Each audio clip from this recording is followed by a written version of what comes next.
प्रिय मित्रों, मैं डॉक्टर एस.के. वर्मा अपने YouTube चैनल के नवीनतम एवं 96वां वीडियो में आपका स्वागत करता हूं। अब मैं दक्षिण भारत की श्रृंखला शुरू करने जा रहा हूं। वैसे बंगलोर शहर के अनेक वीडियो मैं पहले बना चुका हूं, जिसे आप मेरे YouTube handle doctor S K. Verma -ZE9QI को सर्च कर देख सकते हैं। इस वीडियो में मैं आज आपको तमिलनाडु राज्य की राजधानी चेन्नई के भ्रमण पर ले चलूँगा और विश्व के दूसरे सबसे लंबे मनमोहक समुद्र तट पर ले चलूँगा। मित्रों, आगे बढ़ने से पहले मैं आपको YouTube के द्वारा मेरे चैनल का किए गए विश्लेषण एनालिसिस को दिखलाता हूँ। इसमें यह दिखलाया गया है कि अंतिम 28 दिनों में जिन लोगों ने मेरा वीडियो देखा है, उनमें से 89.7% मित्रों ने मेरे चैनल को सब्सक्राइब नहीं किया है। आपसे पुनः अनुरोध है कि कृपया मेरे YouTube चैनल को सब्सक्राइब अवश्य कर लें। इस प्रक्रिया में आपका सिर्फ पलक झपकाने जितना समय लगेगा, लेकिन उससे मुझे भारतीय सांस्कृतिक, ऐतिहासिक एवं पौराणिक धरोहरों को आपके समक्ष प्रस्तुत करने की और भी ऊर्जा मिलेगी, प्रेरणा मिलेगी और उत्साह बढ़ेगा। मित्रों, आप जानते ही हैं कि स्वतंत्रता के पहले ब्रिटिश राज में इस राज्य को मद्रास प्रेसिडेंसी कहा जाता था। स्वतंत्रता प्राप्ति के बाद इसे मद्रास राज्य तथा इसकी राजधानी को मद्रास कहा जाने लगा। 14 जनवरी 1959 के दिन मद्रास राज्य का नाम तमिलनाडु रखा गया तथा मद्रास शहर का नाम अगस्त 1996 में बदलकर चेन्नई किया गया। चेन्नई नाम चेन्नप्पा नायक, जो विजयनगर साम्राज्य के अधीन एक शासक थे, के नाम पर रखा गया है। आज मैं आपको चेन्नई शहर के कुछ प्रमुख दर्शनीय स्थानों का भ्रमण कराऊंगा। पहला, कामराज अंतर्देशीय टर्मिनल। दूसरा, एगमोर रेलवे स्टेशन।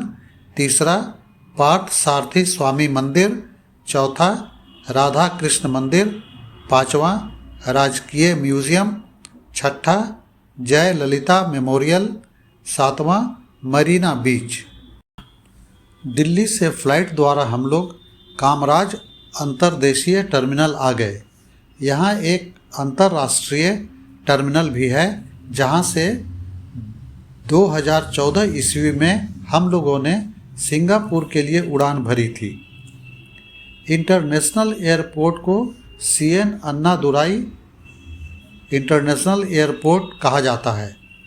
कामराज तथा अन्नादुराई तमिलनाडु के मुख्यमंत्री थे।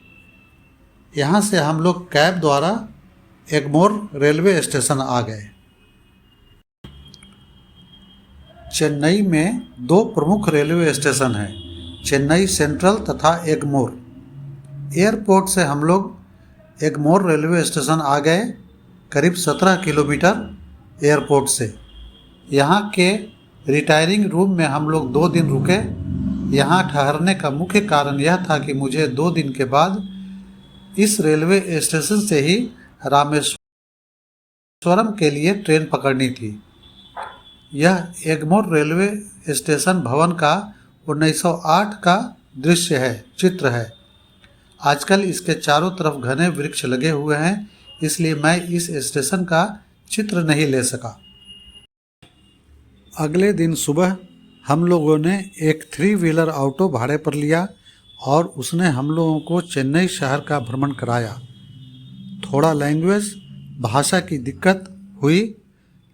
हम लोग पार्थ सारथी स्वामी मंदिर आ गए हैं। यह बाहर का दृश्य है। इसे 6ठी शताब्दी में पल्लव राजा नरसिंह वर्मन के द्वारा बनाया गया था। इस मंदिर में विष्णु के 5 रूप हैं, 5 विग्रह हैं, नरसिंह, राम, गजेंद्र वरदराज, रंगनाथ और पार्थ सारथी के रूप में। पार्थ सारथी भगवान कृष्ण का अनेक नामों में से एक नाम है, जिन्होंने कुरुक्षेत्र के युद्ध में पार्थ अर्थात अर्जुन के रथ के सारथी बने। भारतीय सांस्कृतिक, ऐतिहासिक एवं पौराणिक धरोहरों का एक अमूल्य निधि। यह राधा स्वामी मंदिर है। बाहर से चित्र लेने की अनुमति थी, अंदर से नहीं। हम लोग गवर्नमेंट म्यूजियम या राजकीय जादूघर आ गए हैं। यह राजकीय म्यूजियम मानव इतिहास तथा संस्कृति के अनगिनत खजानों से भरा हुआ है। यह इंडियन म्यूजियम कलकत्ता के बाद सबसे पुराना म्यूजियम है। इसकी स्थापना 1851 ईस्वी में की गई थी। यहाँ ईस्वी पूर्व 1000 वर्ष पुराने कांसे, ब्रॉन्ज की मूर्तियों का संकलन है। अंदर में फोटोग्राफी निषेध था, इसलिए मैं बहुमूल्य विरासतों का चित्र नहीं ले सका। यह विलियम बर्क द्वारा 1905 ईस्वी में लिया गया म्यूजियम का एक चित्र है।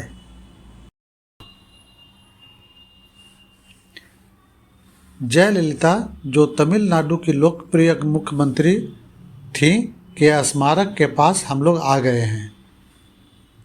जनता लोग इन्हें आदरपूर्वक अम्मा कहते थे।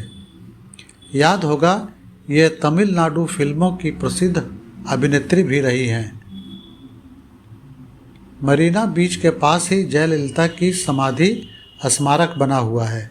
यह पूरा कॉम्प्लेक्स आर्किटेक्चर का एक अद्भुत नमूना है। पास ही पूर्व मुख्यमंत्री एम.जी. रामचंद्रन तथा C.N. अन्नादुराई का स्मारक है।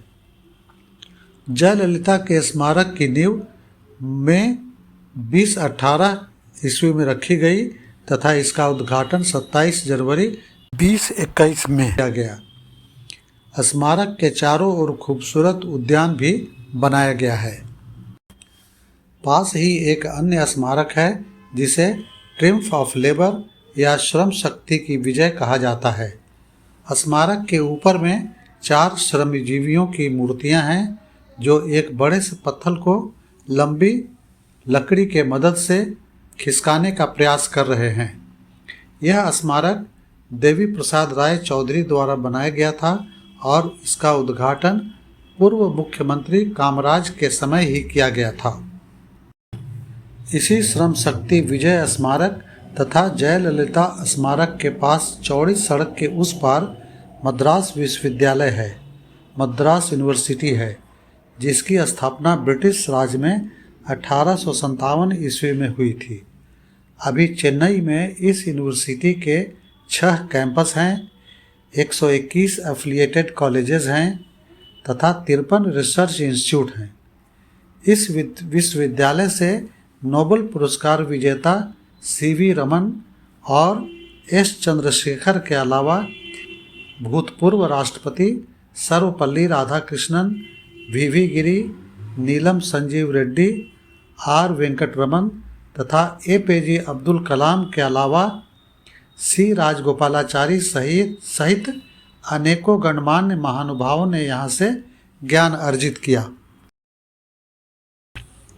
हम लोग मरीना बीच अर्थात मरीना समुद्र तट 2 बार गए, एक बार शाम में तथा दूसरी बार सुबह में। मरीना समुद्र तट विश्व का दूसरा सबसे लंबा समुद्र तट है, जिसकी लंबाई 6 किलोमीटर है। पहला सबसे लंबा समुद्र तट कैसिनो बीच है, जो ब्राज़ील के रियो ग्रांडे डो सुल राज्य में है। यहाँ आने पर हम लोगों ने हिंद महासागर की लहरों को देखकर अत्यधिक ऊर्जामय महसूस किया। महासागर के जल में जाकर काफ़ी अच्छा लगा और यह सोचकर रोमांचित हो गया कि अगर दक्षिण में आगे बढ़ता जाए तो दक्षिणी ध्रुव तक जल ही जल है। यह कुछ चित्र सुबह के सूर्योदय के समय का है। सूर्य की किरणें हिंद महासागर के लहरों के साथ अटखेलियाँ कर रही हैं। प्रिय मित्रों, मैं अपनी चेन्नई की यात्रा यहीं समाप्त कर रहा हूँ, लेकिन आप मेरे साथ बने रहिए, मुझे फॉलो करते रहिए अगले वीडियो में मैं आपको भारत के एक ऐसे धार्मिक एवं ऐतिहासिक स्थल ले चलूँगा जहाँ भगवान श्री राम ने लंका पर चढ़ाई के पूर्व भगवान शिव की आराधना की थी। इस वीडियो को पूरा देखने के लिए बहुत बहुत धन्यवाद।